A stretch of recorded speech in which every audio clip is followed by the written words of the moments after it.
On the 7th of October 2023, Hamas militants launched a massive attack against Israel from their stronghold in Gaza.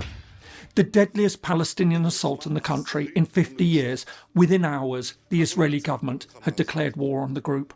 Since then, Gaza has been placed under complete siege and heavily bombed as Israel prepares what seems likely to be a significant ground assault against the territory. But while many see this armed retaliation as a justified act of self-defence, there are crucial questions about the political, diplomatic, military and strategic consequences of a return to full-scale armed conflict. So, can Israel really hope to win this new war? Hello and welcome. If you're new to the channel, my name is James Ker-Lindsay, and here I take an informed look at international relations, conflict, security and statehood. Although wars attract considerable attention, once the fighting wanes, the focus tends to fall away. All too often, conflicts disappear into the background of international relations, gradually forgotten as other issues come to the fore.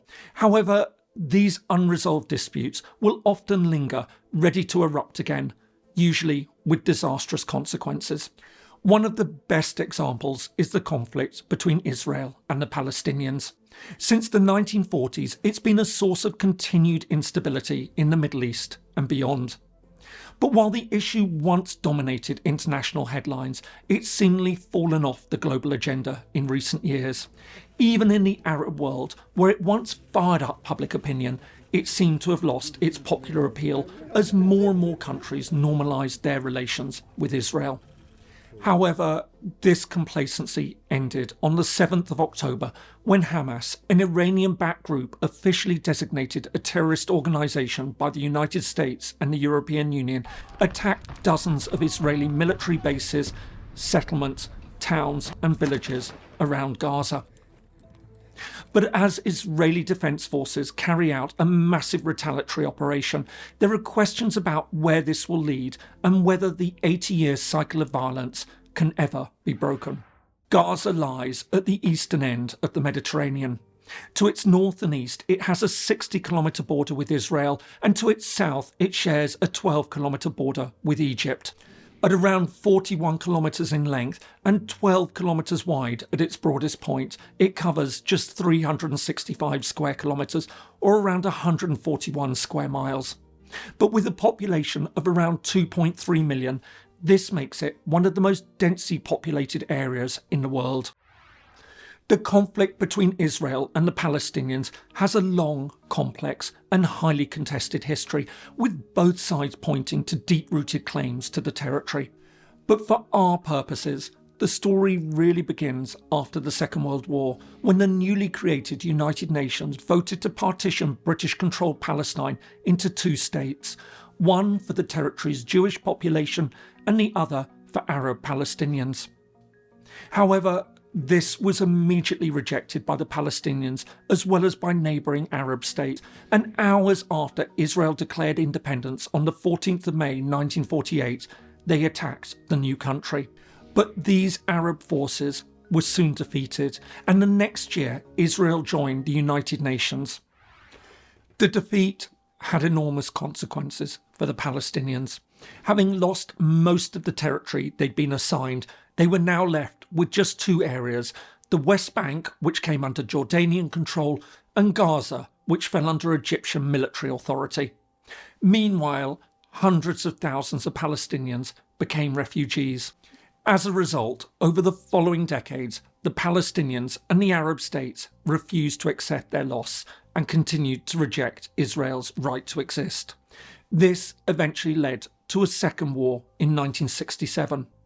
But again, Israel won an overwhelming victory. As well as seizing parts of Egypt and Syria, Israeli forces also captured the West Bank and Gaza. But while many in Israel saw these as hugely symbolic territories, especially as the West Bank included East Jerusalem, the international community rejected these latest gains. In a landmark resolution passed just months after the war, the UN Security Council called on Israel to withdraw from the territories that it had occupied, albeit while reaffirming Israel's right to exist within its previously accepted boundaries. Although another war broke out in 1973 and the 1970s saw numerous attacks on Israeli targets by the Palestinian Liberation Organization and other Palestinian militant groups, the situation changed in 1978 when Egypt became the first Arab state to recognize Israel. Over the following decades, the sides slowly began to reconsider their positions. Having been drawn into the civil war in neighbouring Lebanon, a conflict in large part fed by the presence of many Palestinian refugees, Israel faced growing unrest in the occupied territories. Meanwhile, under growing international pressure, the Palestinian leadership gradually accepted that any Palestinian state would have to be based on the 1967 borders. This all came together in 1993, when Israel and the PLO reached a breakthrough agreement. In return for acknowledging Israel's existence, a Palestinian Authority would be established in the West Bank and Gaza as a prelude to an independent Palestinian state. Despite hopes for an eventual two-state solution based on Israel and Palestine, little progress was made in the following years, and by the start of the 2000s, the situation had deteriorated. As Israel actively sought to expand its hold over the West Bank, an area with special religious and cultural significance for many Jews, a second Palestinian uprising erupted. But while Israel built thousands of new settlement homes in the West Bank, there was little wish to try to hold on to Gaza, which was also becoming increasingly violent.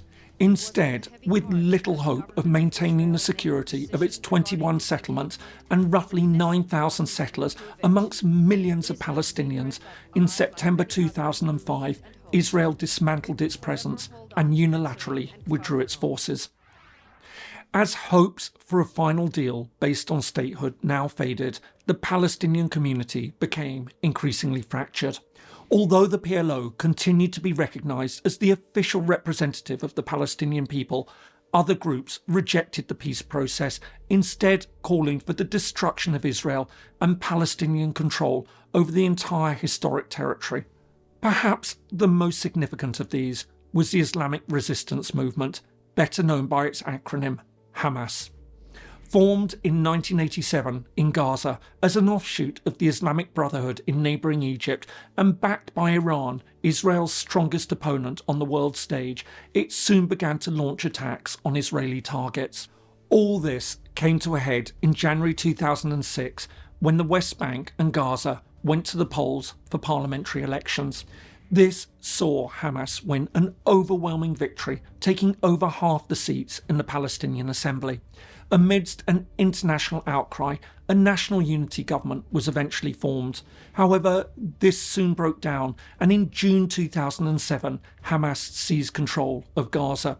And even to this day, the two parts of the Palestinian territories remain politically estranged from one another. In the aftermath of Hamas's takeover, Israel secured its border and imposed a blockade on Gaza, heavily restricting land, sea, and air access to the territory. Meanwhile, neighbouring Egypt, which feared the export of Islamist extremism, also enforced tight controls on the border. All the while, having refused any further elections, the territory remained firmly under Hamas's control. Still committed to armed opposition to Israel and supported financially and militarily by Iran, the group would launch frequent rocket attacks across the border, leading to fierce Israeli reprisals. All this would have a disastrous effect on the people of Gaza as political, economic and social conditions steadily deteriorated. But with little sign of a peace deal on the horizon, international attention drifted away. However, all this changed on the 7th of October 2023.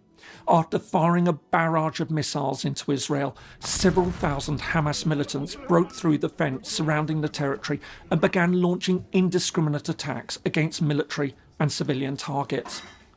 The results were horrific, with over 1,300 killed and almost 3,000 wounded.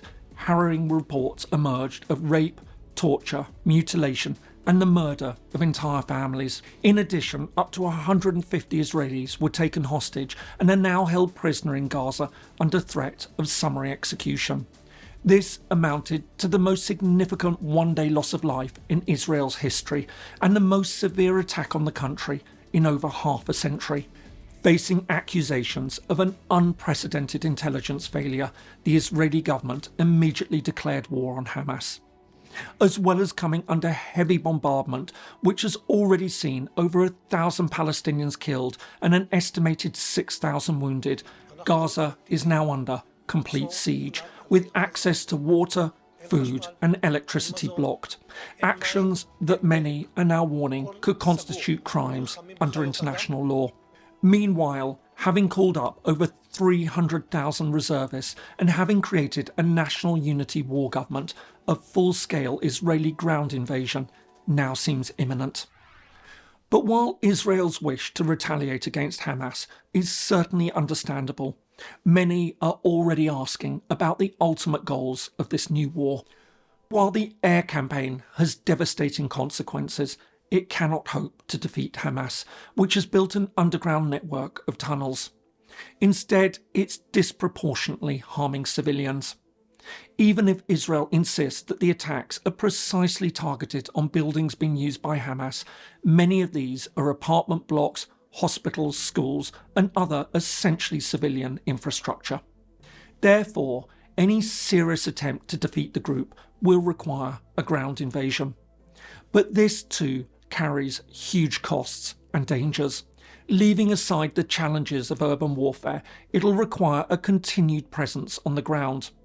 Otherwise, Hamas will simply regroup once Israel departs, and the attacks will begin again at some point. But can Israel bear the military, economic, political and diplomatic costs of another prolonged occupation? Alternatively, sealing the area off and maintaining a strict lockdown indefinitely will have horrific human consequences. This will inevitably lead to claims that Israel is no longer defending itself, but attempting to force the population out, or even to destroy it. This could reignite broader international opposition to Israel. But aside from Gaza, there's also the danger of further escalation elsewhere. They've already been signs of heightened tensions in the West Bank, where confrontations between Palestinians and Israeli settlers have grown in recent years. On top of this, there are fears that the current violence could spread to neighbouring Lebanon. There have long been signs that Hezbollah, another Iranian-backed militant group that's been designated a terrorist organisation, has been gearing up for an attack on Israel. Many worry that this may now be the catalyst for such a development. But perhaps most seriously, there are concerns that it could lead to a confrontation between Israel and Iran. Although there seems to be no direct evidence that Tehran helped plan and execute the attack, many argue that Iran's financial and military support for Hamas was crucial for the attack's success. But while senior Iranian figures have publicly celebrated Hamas's operation, Iran has vowed to strike back if Israel retaliates against it. Taken together, all this has encouraged the view that in fact the only way for Israel to win this war decisively is to reach a final comprehensive settlement with the Palestinians. After almost 8 decades, the conflict must now be resolved rather than managed. As the UN highlighted just weeks before the attack, a political horizon for a settlement must be re-established. However, leaving aside the difficulties of trying to negotiate under such heightened tensions, massive obstacles must be overcome. For a start, it's too simplistic to say that this is simply about creating a Palestinian state. While this is certainly a necessary condition for peace, it's not sufficient in itself. Simply handing the Palestinians UN membership won't end the cycle of violence. It needs far more than this. A Palestinian state needs to be viable economically and politically. This will require territorial agreements, and it'll also need enormous external aid and investment. On top of this, even if Israel and Palestine can agree to coexist, groups like Hamas will remain as spoilers. Countering them will require significant security support. Ultimately, all this requires a monumental effort by the wider international community. The question is whether the latest horrific events can finally galvanise the world to act, or whether, once the immediate impact has faded, and against the backdrop of wider international divisions, global attention will again wane, leaving the problem to fester until the next time. I hope you found that helpful. If so, here are some more videos that you might find useful. Thanks so much for watching, and see you in the next video.